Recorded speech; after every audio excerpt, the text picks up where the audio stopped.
It's American RVer time. Welcome. On this show, we travel to Indio, California and the Monster Energy-sponsored Jet Jam. We meet radio-controlled jet pilot Freddie Jones. Freddie has been flying RC jets for 7 years and travels across the country in his Class A handicapped accessible motorhome. Freddie explains his hobby and tells us how his motorhome has changed his life. So let's jet on over to the Coachella Valley Airfield. Thanks for joining us on this edition of American RVer. We are in the Coachella Valley, which, if you don't know, is near Palm Springs, California, and it's a beautiful day in the desert. And what brought us out today was Jet Jam. This is a group of enthusiasts who fly radio-controlled jets. And my guest today is Freddie Jones, and he is an avid jet flyer. And we thought we'd talk to him a little bit about the hobby and, you know, what these planes are like and what it takes to actually be a part of this hobby, I guess, if you will. Yes. Freddie, what kind of plane do you have, and how did you kind of get involved in flying jets, radio-controlled jets? Well, I have 8 different planes and stuff, ranging from little Excalibur all the way to a big full-scale F-16. No So I've kidding. got the whole range of different planes and stuff. I've been flying jets for about 7 years. Okay, I wondered if you started as a kid. Yes, I did start as a kid with control line and worked my way up to glow and then to gas and then finally into the jets and stuff. And what kind of fuel do the jet planes use? They use either Jet A, kerosene, or diesel fuel. It's the same engine, doesn't matter what It fuel doesn't you matter use? what Okay. fuel you use and stuff. They run on all of them. How fast do they go? Up to 200, maybe 40 miles an hour. Are you kidding me? But according to our FAA regulations and AMA regulation, we've got a 199 mile an hour speed limit. We're not supposed to go past and stuff. And how long can you be up in the air with this radio-controlled jet? Depending on the size of your turbine and your jet and stuff and how fast you're flying and stuff, anywhere from 4 to 8 minutes. That doesn't sound very long. Trust me, that is a long time. 8 minutes is a long flight with Is all it? the concentration that you have to do at that speed and stuff. And So it's radio controlled, but do you have to be able to see where the jet is in order to control it, or Yes, do you you have do. a monitor that you're watching? no, it's all line of sight, so you can go out as far as you can see them and stuff. And then, but the further out you get, the smaller they get and stuff. And then you have a chance of losing orientation of the plane and which way it's going, Oh, right. the direction, if it's upside down, sideways. So you try to keep it in where you can see it really good and stuff. And how high can you go? As high as you can see, Seriously. except for, I'll take that back, except for when you're around airports and stuff, certain airports, then you've got a 1,000-foot ceiling and stuff. Are you talking about airports where regular planes are coming in and Yes, out of? right. Now here in the Coachella Valley Airport where we're at, do you have that restriction? No, normally we don't have that restriction, except for this weekend, since the president's here, we've got a 500-foot ceiling and stuff while we fly. They don't want us to go Oh. above 500 Okay. feet. But normally there's no height restrictions. Now Jet Jam is here this weekend. How long have you been here and how long is the event? I got here Wednesday. The event is until Sunday. It starts really on Friday and goes through Sunday. Mm-hmm. This is one of the shorter ones and stuff. A lot of them go from Wednesday to Sunday and stuff. And do you travel all around the country with this hobby of yours? Yeah, we go all over the country and stuff to different events. No kidding. Tell me about the plane itself. What's it made out of? Is it wood? Is it aluminum? The plane that I've got here today is made out of balsa. Oh, that's what you think of the little Boy Scout cars Right, they made out yeah. of. And it's covered in monocoat. The film on top of it's Oh. monocoat, so it's really tough stuff. It keeps the balsa from cracking and all that stuff. And do you build this? Yes, they come in kits, Okay. and you have to put all your equipment in it and stuff. Usually takes, if you stay with it, a couple of weeks to build one. If you 8 hours a day, you Oh, can no build it in kidding. about 2 weeks. Well, I looked inside and it looks like just a bunch of wires and controllers. It doesn't seem like there's a lot of mechanics really inside there. Yeah, it's a lot of electronics and stuff in there. Regular fuel pump, computer and stuff, and your receiver. That's where you see all the wires and stuff. All those wires are going back to your control surfaces and stuff to make them work and stuff. When you're getting ready to start, what's the first thing you have to do before you get out onto the runway? First thing you want to do is make sure nobody's behind it so you don't burn them up when you start it up. But other than that, just turn it on, make sure everything's clear, get it started, go through your surface checks and stuff, and then you can head on out and stuff. It's pretty simple. It sounds like a lot of fun, though. It's excellent. I love it. And how big of a group is it of jet plane enthusiasts? Oh, you wow. know, are there thousands of people that do this? Tens of thousands. All the different clubs all over the country and stuff. And there's one going every week somewhere. You just pick and choose where you want to go. And there's one always going on. Now, how about up at like Oshkosh, Wisconsin, when they have their big fly-in with the big planes? Do they ever do anything with the radio control planes? No. That'd be too much at that's one too time. much. Yeah. We avoid full-scale airplanes and stuff. Right. FAA doesn't want us flying around them and stuff. Well, that makes sense. Yeah. You don't want to cause any You don't want to cause any danger. crashes. Yeah, right.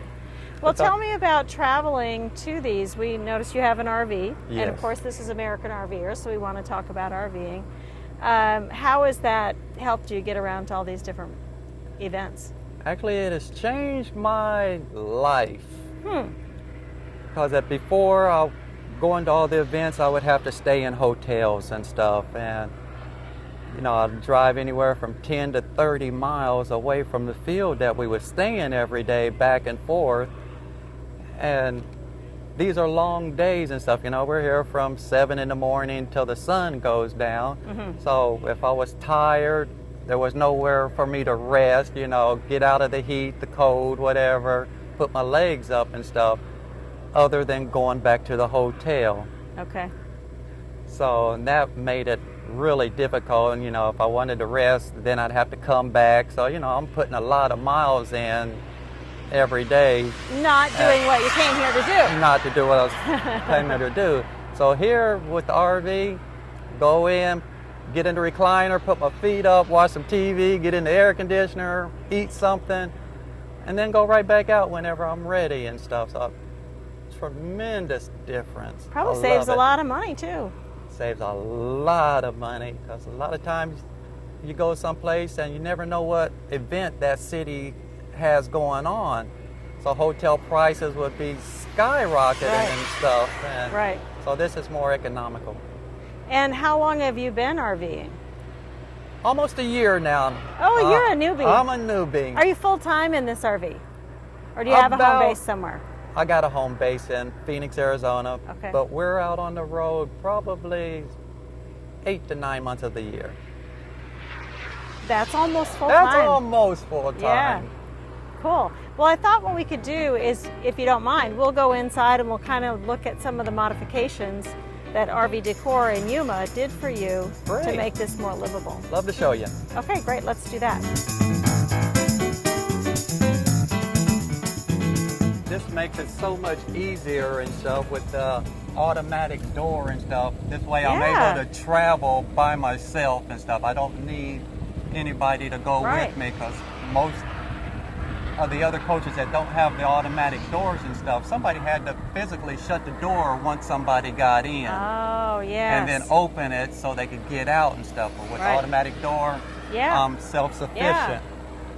That's nice. I like the way it comes down.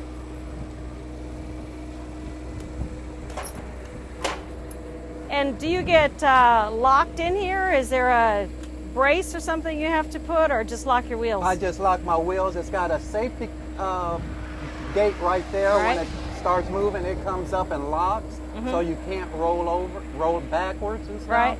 You got the front gate that is locked, so you can't go anywhere and stuff. And you got your handles you can hold on to. push of a button raises you up. Nice.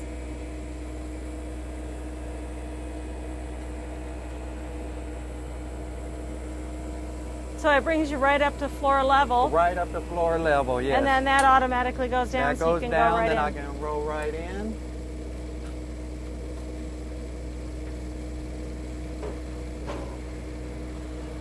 And I would turn around,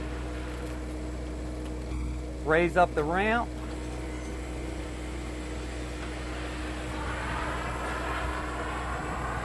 And the door will automatically shut behind me. So it looks like one of the things RV Decor did for you was move your control panel. Yes, they did. They took it down from the front of the coach up there at the ceiling above the passenger seat, and brought it down here where it's more accessible for me instead of having to transfer into the passenger seat, reach up with a stick and stuff. Right. And now I can reach all my coach controls here and stuff. So all your leveling jacks, Leveling jacks, air conditioning, generator. my tanks, my lights and stuff. Right. My fresh water, boy, that's propane convenient. tank, Yeah. and all my monitor panels for my batteries and stuff, slide outs. Everything is right here, and this was a lifesaver right here. This was the most important thing that they done for me and stuff to make Okay. it easy on Had me you and stuff. ever RV'd before you bought this RV and started traveling? Yes, I had a toy hauler. Sorry. Oh, Toy did you? hauler, Okay. yeah. And it wasn't really accessible and didn't have all these controls in here that I could use easily and stuff. So this is the perfect setup right here. Okay, let's go up to the front and see how you can drive this. All right. Most RVs aren't set up for accessibility. Right. So what did you have to do to make this Fleetwood Providence good for you? We had to put in hand controls for me to drive. They're pretty basic and stuff. They're standard models for if it's an RV, car, truck, whatever. Oh, okay. But they're really simple. To operate the brake, you just press down on the lever. For gas, you pull towards you. So it's still And one arm. You don't have to worry about One separate arm, controls. That's right.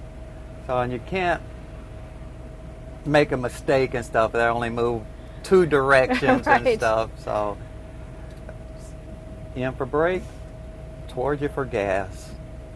That seems simple enough. It's simple And you still enough. have the same thing. You've got your backup cameras. You've got your side mirrors. You're just as safe as anybody else that's on Right. the road. And 'Cause- actually, I put in a different camera system and stuff where I've got the side cameras on there. Yes. Help me with blind spots even more than just the mirrors. Put in an extra camera for my trailer. I can see behind my trailer and my coach at the same time. So I got one behind the coach and then one behind the trailer. Oh, nice. It really worked out great to help, visibility and stuff for Right. safety. Yeah. Okay, well, let's go back and look at the rest of the living area and see Great. how that was fixed for you. Awesome. In terms of livability, I think the bathroom's probably the most important thing. I mean, next to your bed. So let's take a look at what RV Decor did in the bath area. Fine. Well, open up the privacy doors there. Okay. And one of the things that they did was they modified my sink area and stuff so I could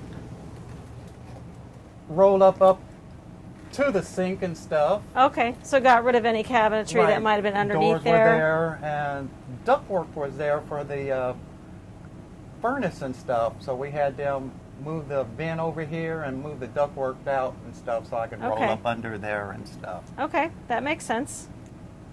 Okay, and then back behind you, I guess they did Back something behind with the me. shower area. Yeah, Which looks completely different than you would expect in an RV shower. They made a roll-in shower for me and stuff. There wasn't a shower enclosure here. They removed that, put in the new walls and stuff. Roll-in shower floor where all the water drains to the middle and stuff. Right? Did curtains instead of doing An a glass enclosure, door glass enclosure, Mhm. right? They put in the shower chair for me that folds down.